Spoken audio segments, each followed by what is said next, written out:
UP के उपचुनाव में देखा जाए तो बहुजन समाज पार्टी का प्रदर्शन कैसा रहेगा।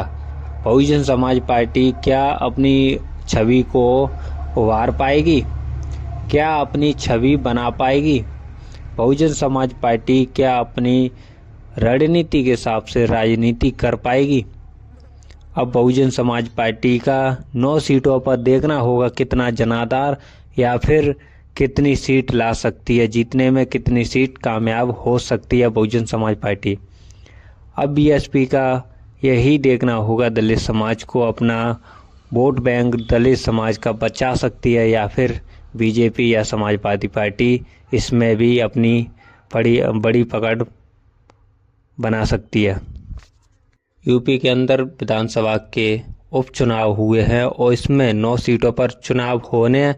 इसी में अब बहुजन समाज पार्टी ने अपने कैंडिडेट फाइनल कर दी हैं और 9 सीटों पर का फाइनल हो चुके हैं बहुजन समाज पार्टी के कैंडिडेट। इसमें अब कैंडिडेट की छवि और बहुजन समाज पार्टी का वोट मिलकर अब कितना प्रदर्शन कर सकता है और ये 2 के 9 सीटों में से कितनी सीट बहुजन समाज पार्टी को मिल सकती है, ये तो रिजल्ट पे ही पता पड़ेगी। लेकिन इसमें कसम-ए-खास समाजवादी पार्टी हाथ मारने की कोशिश कर रही है और इसमें दलित वोट जो 2024 के अंतर्गत समाजवादी पार्टी की ओर चला गया था। दलित वोट को बचाने में बहुजन समाज पार्टी कामयाब होगी या फिर दोबारा समाजवादी पार्टी की ओर दलित वोट जाएगा।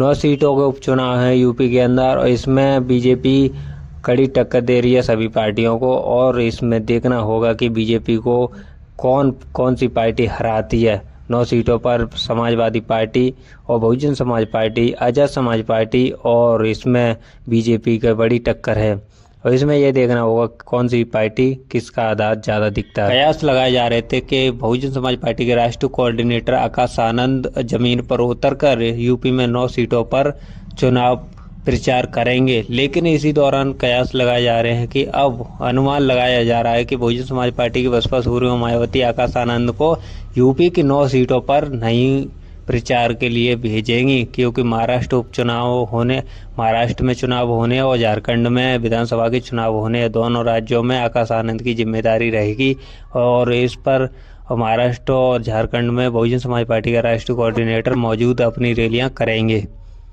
इसी दौरान कयास लगाए जा रहे हैं कि अब 9 सीटों पर यूपी के अंदर आकाश आनंद की नहीं एंट्री होगी।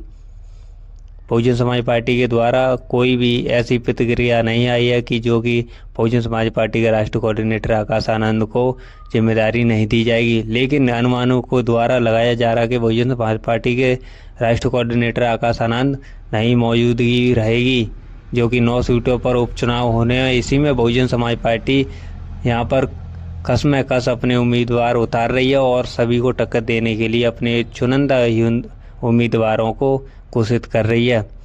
भाजपा और कांग्रेस और समाजवादी पार्टी यहाँ पर अपनी कमर कस चुके हैं और इन तीनों पार्टियों ने अपनी प्रत्याशी उतार दिए हैं। इसी में आज़ाद समाज पार्टी ने भी अपने 9 सीटों पर प्रत्याशी का चुनिंदा प्रत्याशी मजबूत कैंडिडेट उतारने की घोषणा कर दी है और कुछ प्रत्याशी आज़ाद समाज पार्टी ने भी उतार दिए हैं। आपको वीडियो अच्छी लगी हो तो लाइक शेयर कमेंट जरूर करें।